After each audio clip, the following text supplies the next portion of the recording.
All right, so this is the 10th time that we'll have the same two teams meeting in multiple Super Bowls. Yeah. It's a throwback to Super Bowl 49, 2014, early 2015. I always hate that distinction between when the season was and when the season ends. That was one of the most exciting Super Bowls of all time. All the momentum was going toward the Seattle Seahawks after Jermaine Kearse made one of those David Tyree style catches. Not that it was the same degree of difficulty, but it was one of those crazy moments where, holy crap, they're going to win this game. Right. And then to have the air come out of the balloon as dramatically as it did. Well, then the next play, you run up the middle for 9 yards, and really, like, Marshawn Lynch tripped, or he's going to score a touchdown and, like, walk in. And then you don't run the ball over the middle. That was one of the most shocking moments in the history of the Super Bowl, right? It was on NBC. It was Super Bowl 49. I'll never forget it. I mean, you were sitting there watching on the sidelines, Tom Brady going, oh, my God, I'm about to lose another Super Bowl. I'm going to be 3-3, right? My legacy, everybody's going to go, damn, can Tom ever win the game again? And all of a sudden he wins out. It's like, he's the greatest I've ever seen, right? And that's what kind of just sparked the second run. And it ended the dynasty of the Seattle Seahawks. So that's what's incredible, too. And then we're talking like you're kind of alluding to. I mean, man, the Patriots are the team of the 2000s. We know that. After that's probably the Chiefs, right?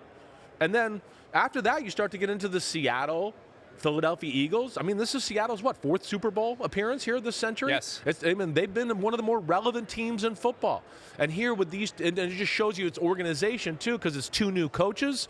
They're in their second year. One's in their first year, and here they are at the big show. So I just think it speaks to a lot about not only what we're seeing on the field, but how the organizations are run, and they have a little inkling of knowing how to win in both of these organizations. And it really did feel like the Seahawks were set up to continue to compete and continue. Like 2015, the next year, I believe they lost to the Panthers in the divisional round. That's right. They did. Because the Panthers were on their way to their Super Bowl appearance 10 years ago here in Santa Clara.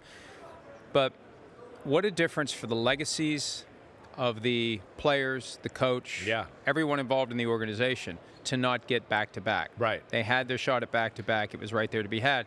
And I remember the PR push that was made in the aftermath of that game. You had Pete Carroll on the Today Show, and I remember saying at the time, this is about trying to appeal to all the family members of the players on the Seahawks team who are pissed off and are never going to get over this. Let's go to anyone and everyone in the orbit of the players, and let's be sympathetic, and let's try to get them to go back to the player, because not a whole lot of players are getting up at 7 in the morning to watch Today's Show. They should.